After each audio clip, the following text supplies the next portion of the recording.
Ryan Seacrest here. When you have a busy schedule, it's important to maximize your downtime. One of the best ways to do that is by going to ChumbaCasino.com. Chumba Casino has all your favorite social casino games like spin slots, bingo, and solitaire that you can play for free for a chance to redeem some serious prizes.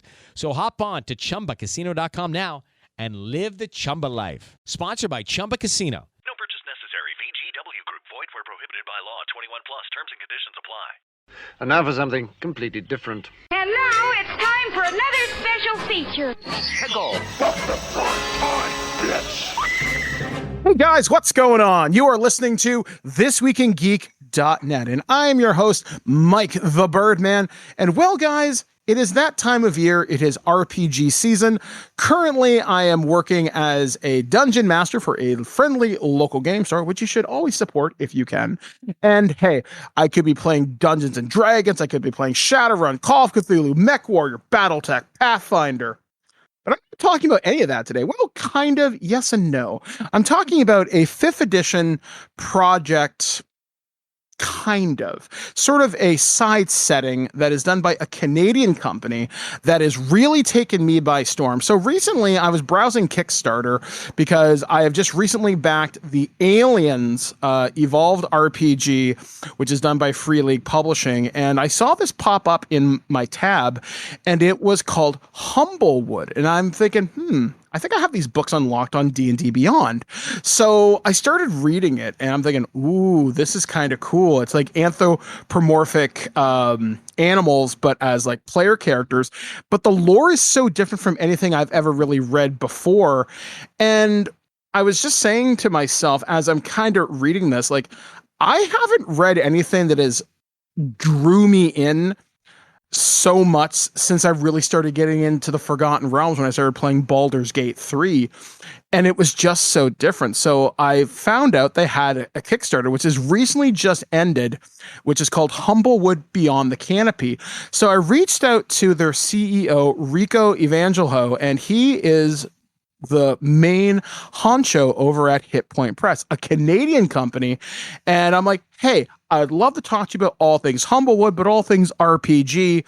And fortunately, he was able to carve out some time after a marathon of a Kickstarter. I want to welcome Rico to the show. Thanks, Mike. Thanks for having me here today. Yeah, this is super exciting. Like, you are my second Kickstarter interview I've done in a couple of weeks, and I can only imagine how much work that takes to bring something like that to life, all the logistics of it, making sure you're keeping up on like the pledge managers and the community tab and everything. So before we go any further, how successful was your most recent Kickstarter? So this one reached about 550,000 in 30 US in 30 days. That's insane. And it's amazing how well Kickstarter supports independent RPGs. And Humblewood is something that's been around for a while. So what is the history of Humblewood? So history of Humblewood is back in 2017, we did our first crowdfunding campaign. It was called The Deck of Many. And we were experimenting with role-playing games accessories by making reference cards for the 5th edition. We raised about $64,000 in that first campaign, and we're really excited because we got to do a bunch of monsters, NPCs, conditions, and a lot of really cool things that people really attach to. After that, we actually developed a line of animated spell cards. They were lenticular, so they animated when you tilt them, and on the backside had all the spell card information. And we were starting to develop and do everything we could based on the SRD, but the SRD was limited in terms of just like what we could replicate for reference material. So we, at some point, we were like, we're going to have to start making custom content to continue the line, because clearly there is a definite end to SRD content. And there was an artist we know called Alicia Hannigan. She had been developing a line of these cute animal adventures, and we contacted her to start developing a line with us for a series of reference cards. So it would just be a bunch of really cute animals that you can include into your games as various NPCs or monsters that were in this world. That's one thing leads to another. We started building a story to it and started building an adventure and an entire world, which we were really excited about, and decided that maybe this wasn't just a deck of cards. Maybe we could pitch our first campaign setting, see if that's something that people would want from us. So that's a short of how we really got into that. Was a limitation of what the SRD allowed, but also what the SRD allowed was to make these really big worlds, and just finding a really cool concept within, like, not just playing as humans, elves, and dwarves, but, you know, birds, raccoons, foxes, and a ton of other really cool woodland creatures. So we ended up, like, developing that for about a year and pushing that on Kickstarter in 2019. And that campaign, it blew all expectations for us. We actually raised $1 million back then for this campaign setting. And it's been a story ever since. We've Beyond the Canopy is the third book, technically. We have Humblewood Tales, which is more of an expansion to the first one, but it's still a book there. And then we also have a comic book that we've developed. Gail Simone wrote it, and we had Sarah Webb do the art. And to date, 2 of the books, Humblewood and Humblewood Tales, are on D&D Beyond. So it's been a very interesting story, just developing this line, developing this IP, and figuring out, like, what people are really into and how they engage with that. We hear a lot about families who are really excited about introducing Dungeons and Dragons through Humblewood, because it's more approachable than a lot of the content that you see out there. One of the big things, actually, we tell a lot of people is, like, everyone else can do grimdark. We're doing, this more all ages, more family friendly gaming. Yeah, that's one thing that really kind of took me by surprise in this, because, like, you mentioned, like, kind of grimdark, and you think of other content creators like the Dungeon Dudes and their Drakkenheim setting, which is very grimdarky. But Humblewood took a different approach to it. And when you mentioned the approach to families, I really like that too. One of the things I like about your IP so far is the lore is so new. You're not inundated with, like, 40 years of history. You don't have, like, 10,000 different sources. You don't have your very own Dritz de Orden and is like, here's his laundry list of accomplishments. I hope you know everything. By the way, do you know who Lord like Soth is? And it's, like, ridiculous. But with your stuff, it's so approachable that someone can learn the lore to Humblewood, add upon to it when they start creating their own games. That's something that was really intriguing to me. So as you've worked with this IP, like I said, since 2017 or so, what has the community been like? Like, when you go to conventions like Gen Con and all the other RPG conventions, what does the Humblewood community look like?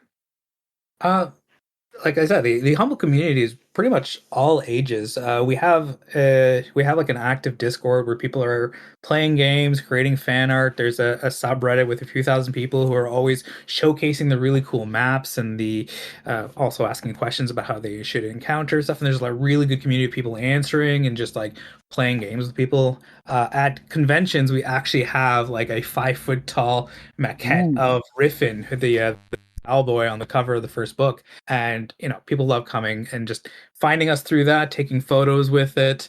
We have various plush of some of the characters, and people really like to engage with those and take them home. Like, my partner does a bunch of crochet and, like, various, like, sweaters and caps, and we provide those for free, and the community loves it. They download the files for free, they engage with them, they show us what they're building, and it's very welcoming, and it's very exciting to see that people are, like, attaching to it like that. Yeah, like, when my wife saw the Riffin Owl Knight plushie, she's like, "Oh my God, that is so cute. Can you get it?" I'm like, "Well, I'll try." And again, I was like, my wife doesn't get into RPG type stuff. Like the only other mascot I could think of would be maybe, I don't know, whatever the goblin's called from Paizo, that little dude, or stuff like that. And again, it's so neat. And my wife works in the education system, so I know there are all sorts of D&D groups that are coming up at, like, schools all across pretty much the world, actually. And I'm just thinking Humblewood might be a really cool thing to introduce. Again, all ages. That's kind of cool. Like I said, I mean, the elves, human, dwarves, that's kind of played out, but being a fox person working in tandem with an owl barbarian, that's kind of awesome in a whole different kind of way. And again, I'm super excited to see where this RPG goes. So with your most recent Kickstarter, Beyond the Canopy, I know you still have late pledges open if people still want to get in on it, but what does it add to the game now that like it seems to have expanded beyond the forest and now it's getting out into the wider world? What are some of the new species and character classes people can expect to find in it? So one of the really cool things about Humblewood Beyond the Canopy is that Humblewood is just this small region. With Beyond the Canopy, we actually expand to the entire continent that Humblewood's a part of, which is basically 6 times the size. There's lots of room for places we tell you about, and a lot of room for people to, add or inject their own lore. Like you said, it's still a baby in its IP in its infancy as an IP. That there's a lot of stories that people feel like they can add to it or be involved. They have more lived experiences with it, which is pretty exciting. In terms of the new playable races, we've actually got the Caprin, which are a goat-like folk. We've got the Illurin, which are cat folk. They were kind of teased in the first book. They're here. This time they're actually playing a really big role. We've actually got an entire Illurin language and script. So, how there is Klingon, akin to that, where it's actually its own conlang. It's not just like a alphabet switch. It's literally its own way of speaking. It's like, how would you pronounce and speak like a cat in this world, to kind of show off that there isn't just, Humblewood language or English common.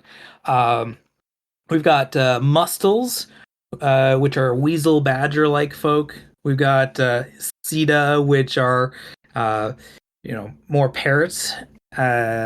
We've got the Sylph, which are more like hummingbirds. We got Tilia, which are more like gecko-y, lizard-like. And then we've got a couple additional sub-races, which are the Arma Hedge, which are basically like armadillos.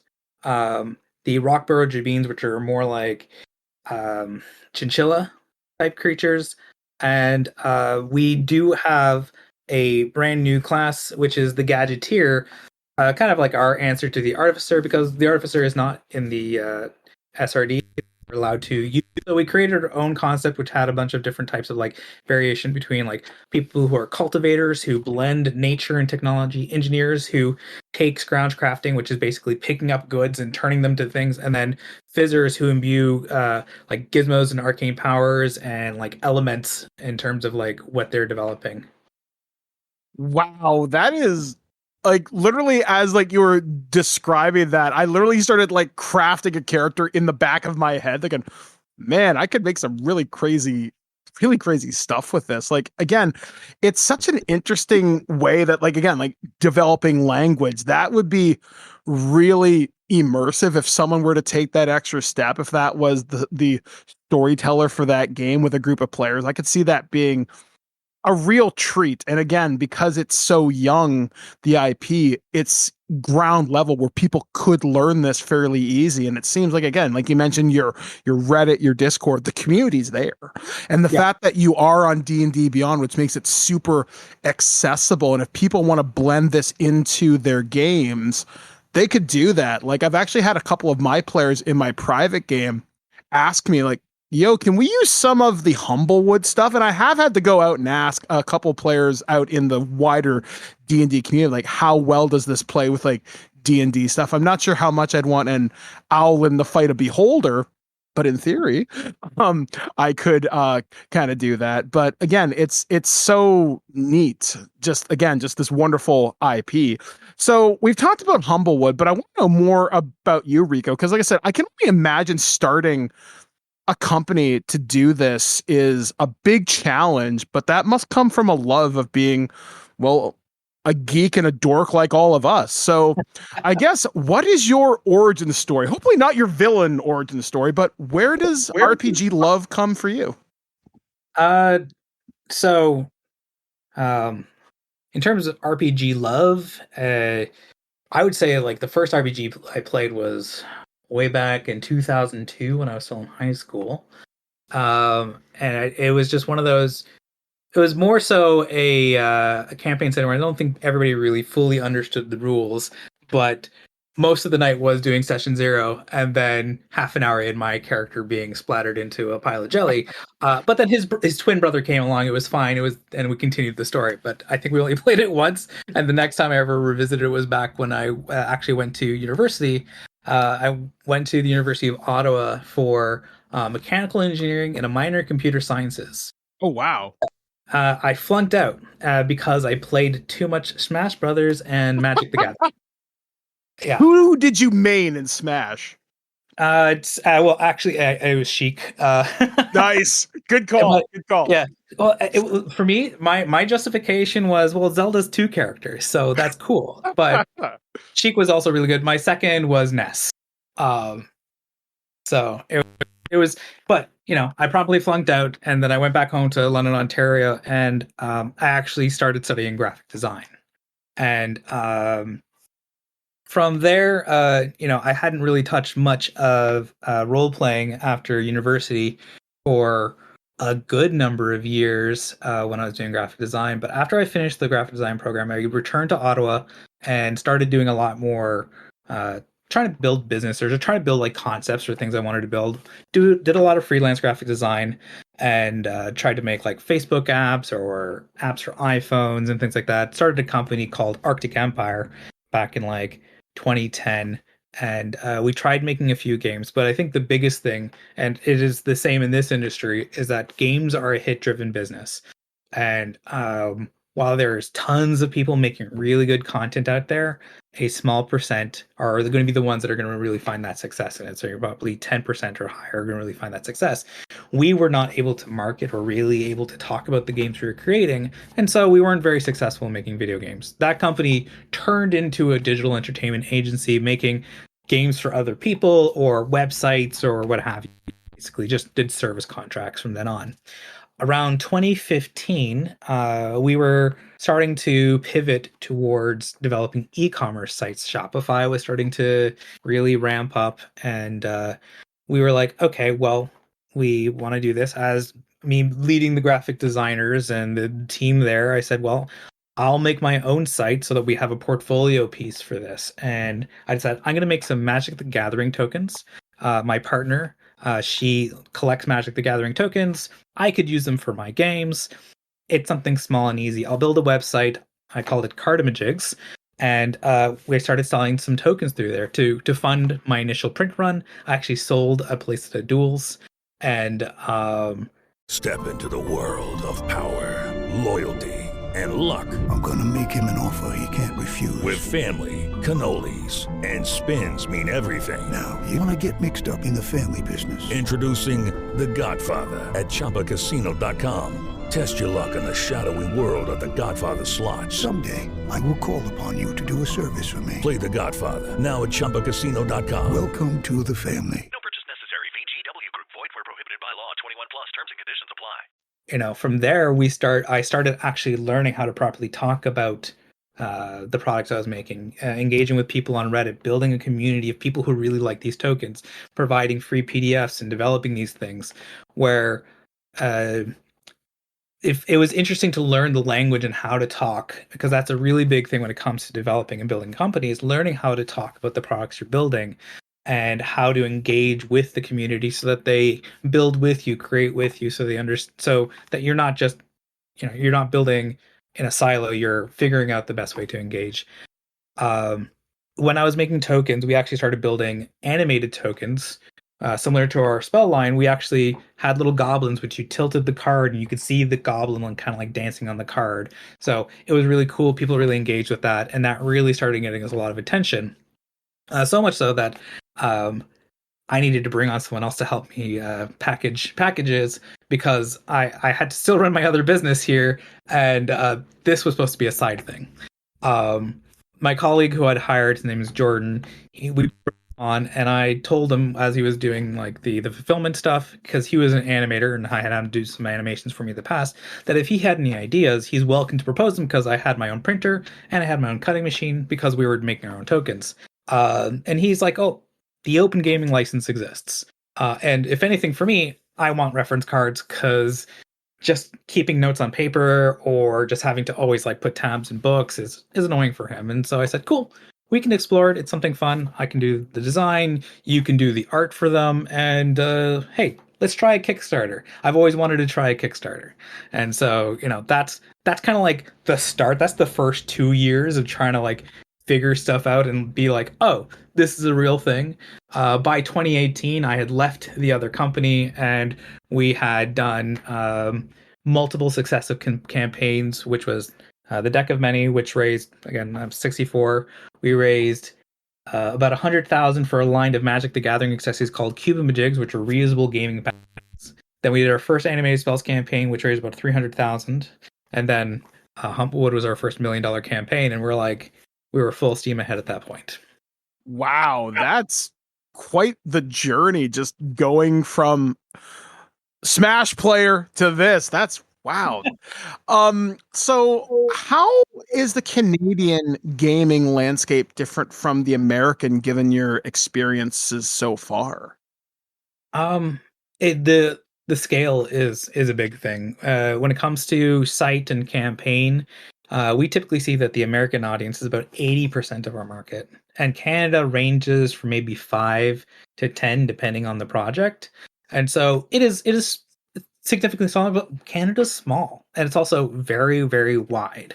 And so it has a lot of space, but not a lot of people filling those spaces. So it was interesting because we actually did the fulfillment ourselves in Canada, but we discovered over time that it was still even cheaper to ship from the States into Canada than from us to try to ship from Canada within Canada. It was kind of ridiculous. There's tons of gaming spaces, a lot of community spaces. They're always packed. Like here in Ottawa, there's, the mainstays like Wizards Tower that has been here, and like Game Breakers, Cartamagica. They've been here for decades now, and they're always packing seats, be it different games, be that card games or role-playing games. It's just really interesting to see. You've got like places like Level 1, which is a pub that also runs board games, but also has people come and regularly play Dungeons and Dragons. And to your point, you mentioned a lot of school clubs. And that's a big thing we're seeing. A lot of school clubs are popping up. And so, we are happy to donate books to them in various libraries to try to help engage and support those types of communities because, why not? It's a great tool to learn and educate, be it through community and storytelling and social problem solving, but also mathematics and, just being active in the community and talking to people about stuff. It's really cool. It's cool to see. Yeah, like I remember when I was younger, because I started role playing back in 1992, so I'm old. And the game that taught me math the best wasn't D&D, it was actually Shadowrun, second edition. Yeah. And I would just I could look at a table and I'd be like, boom, that's my distance, that's my modifier, blah blah blah blah blah, and I've just learned so much. And it's really exciting to see how many kids have really embraced what D&D is. Obviously, with the explosion of like Stranger Things to before that, The Big Bang Theory, now with stuff like Critical Role and everything. Actually, there's a question for you. Have you ever seen any other content creators online do Humblewood as an actual play? Well, I'm not sure if you noticed, we actually collaborated with Critical Role to run a game of Humblewood Beyond the Canopy. They were actually around the first chapter on through Everything is Content just a few weeks ago. So you could go over there and check them out. But places like Pixel Circus ran a game.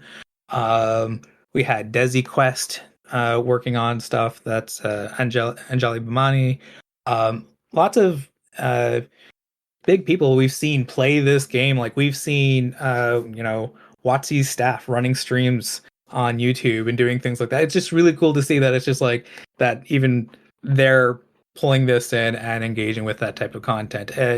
There's actually a really fun one we see that's actually coming from Japan where a whole bunch of people are using like VTuber stuff and they're playing as features.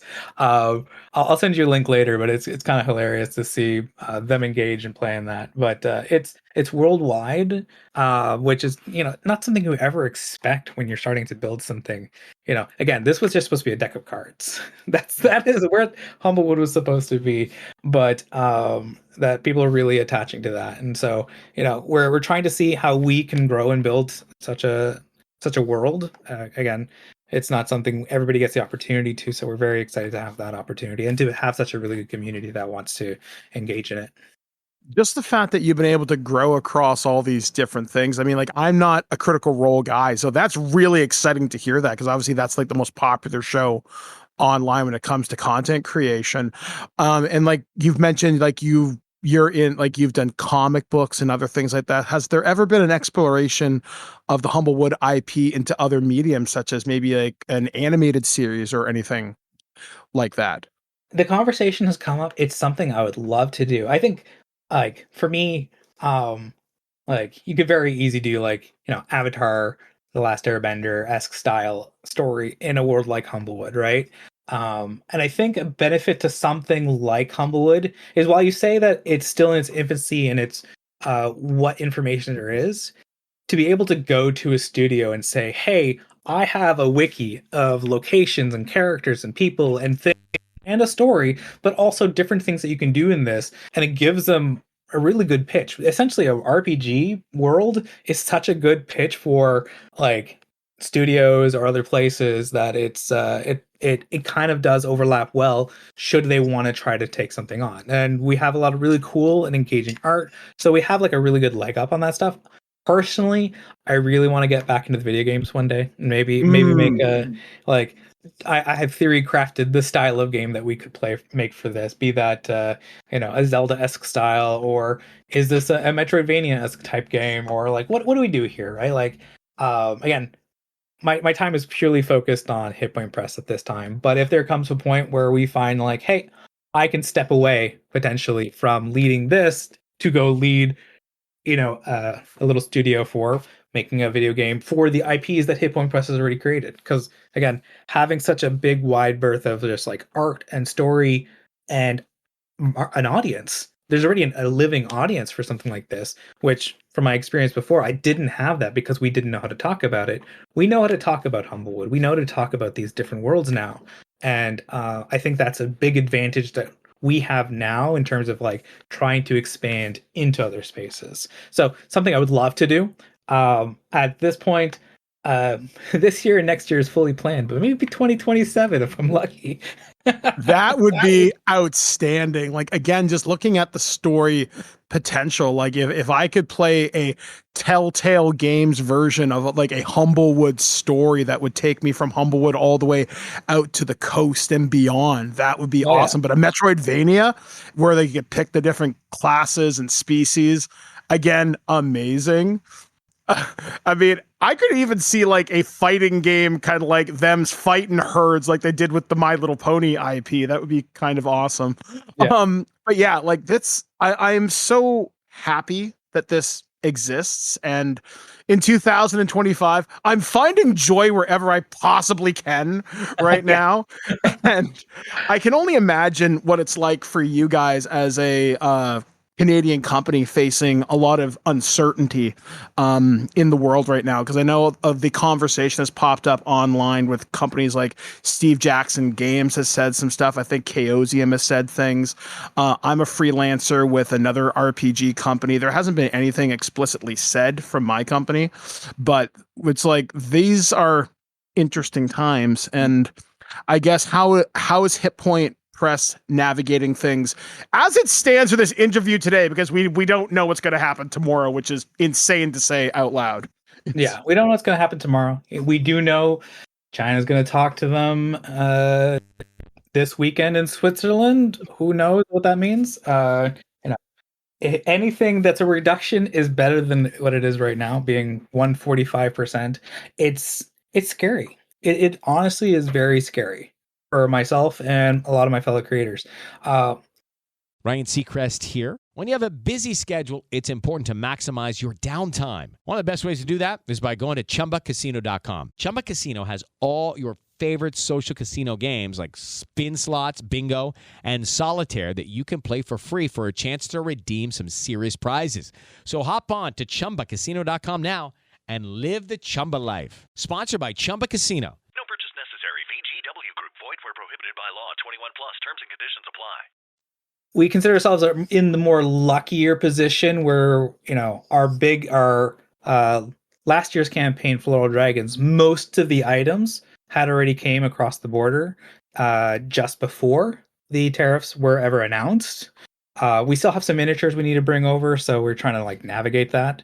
But in comparison, we know people who have liabilities, potential tariffs in the millions of dollars, and how they can't survive that. People can't survive quick and immediate changes to policy like that. It's not fair to the businesses that are running stuff, because normally a good government, there is a coming into force when it comes to stuff. So they'll say, hey, we're going to do a thing and it's going to happen in 3 years. And so be prepared in 3 years that this new rule will be in place.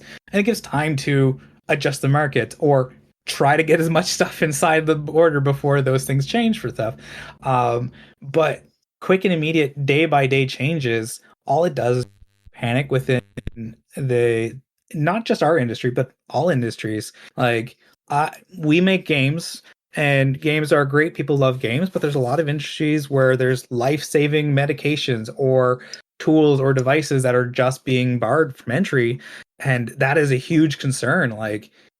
There was no consideration for a lot of that. It was just, I think, more pain for pain's sake than actual good policy and making sure that people are taken care of along the way. All right, sorry, I'm diverting there. Anyways, LDR, it sucks, but we hope that things change, because I know a lot of people are postponing bringing in things into the States while they wait and see, because obviously the 90 days conversations are still occurring, so it's nobody's going to be bringing anything in. So it's a navigation. I know that in our campaign there was hesitation for people to enter it because they weren't sure where tariffs were going to affect a campaign like that or not. I had some people, they were doing surveys and they were showing that a third of people were less likely to back a Kickstarter than they normally would have because of the current economic situation. So it's unfortunate. It is going to affect the market quite a bit. And I think this is just the start. People haven't really seen the effects of the tariffs on in the market, but if they're not importing as they used to, and they import a lot, people are going to start seeing those empty shelves soon, and that's when people are probably going to be really hesitant to be spending all that their funds on games and such too. So it's a scary time. I know I myself am a toy collector, but I also review stuff. And that'll be interesting to see how companies like Hasbro and Mattel and all those companies navigate it. Because I know Hasbro, as of this recording, was saying, hey, guys, lock in your pre-orders before this date. Otherwise, we can't guarantee it. Yeah. And as I mentioned, companies like Steve Jackson Games and others are saying, hey, there's problems coming. I hope the industry is able to navigate it. I mean, obviously, I'm a very new freelancer in the RPG space. I'm just really getting my proverbial foot wet because I'm an amputee. Ha ha, dark humor. And it's I don't know what's going to happen, and it's scary and you mentioned Gail Simone. She just posted something today on Blue Sky saying, thank you for the companies during COVID and all the companies who did Kickstarters who brought joy and happiness to so many people. And this is an industry that I never thought I'd ever be in, but I'm really starting to love and feel protective of, especially here in my hometown, in Guelph, Ontario. We're home to Lynn Vader Studios, who works with several really big IPs as well. And I don't want to see companies like yours get hurt. I don't want to see companies like Lynn Vader and other smaller Canadian people get hurt by this, because gaming should be for everybody. Gaming should be accessible. And just the fact that so many new people are getting into the hobby now, I don't want to see that go away. because it's such a, this feels like the most welcoming time to learn how to roll dice ever. Like, we just had a major D&D movie in theaters. That says something. And I don't know, just, I'm waxing philosophical. So, but anyway, like, it's just, this is something that I want to see thrive, and I'm happy to see companies like you guys are doing your very best to do that. And I really can't wait to see what you guys come up with next. So I guess in conclusion here, Rico, if people wanted to late back the Kickstarter, approximately how much longer do they have? Like 2 or 3 weeks, maybe? Yeah. So late pledges will be for a couple more weeks. And then we'll have backer kit will be open, which will allow people to like select specific items from the campaign if they want, and that'll typically last until we actually start shipping stuff next year. And actually, if we're able to just quickly on tariffs, I actually wanted to mention what our goals are, what we're thinking about right now in terms of how we want to approach the future. And I think a big part of us is actually focusing on more on like selling in Canadian. So we've been in talks a lot with distributors and figuring out how we can work together more closely, because Canadians are coming to stores and say we want to buy Canadian goods, and we're saying, well, there is this Canadian company and we can provide more to them. So we're really pushing hard towards that. Actually, oddly enough, we diverted a shipment from the US straight to Canada. It was a bunch of new plushies for some of the new characters, and so that's going to be going into distribution soon, because it's not going to go on our website because that's all in the States. So that's a big thing, is like we're trying to like expand into other markets as quickly as possible, because we do not know what's going to happen with that US market. But again, thank you for chatting with me today. As you mentioned, Humblewood2.com is probably the easiest way to go check out that latest campaign. If you just want to check out Humblewood, Humblewood.com, and you can see all the various books and different things that we've developed for that world. And you can come check out the Reddit or Discord and come play some games with us.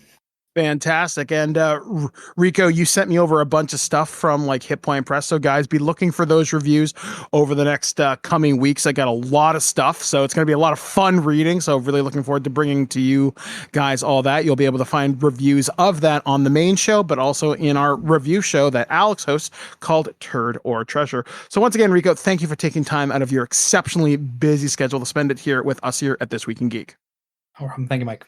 All right there, guys. So that was my interview with Rico from over at Hit Point Press. Guys, seriously, check this stuff out. Like, go to your friendly local game store, support Canadian, check out those websites that he mentioned. I am going to have those mentioned in the episode post below. But seriously, give this stuff a whirl. If you want to see, this stuff is available on D&D Beyond as well.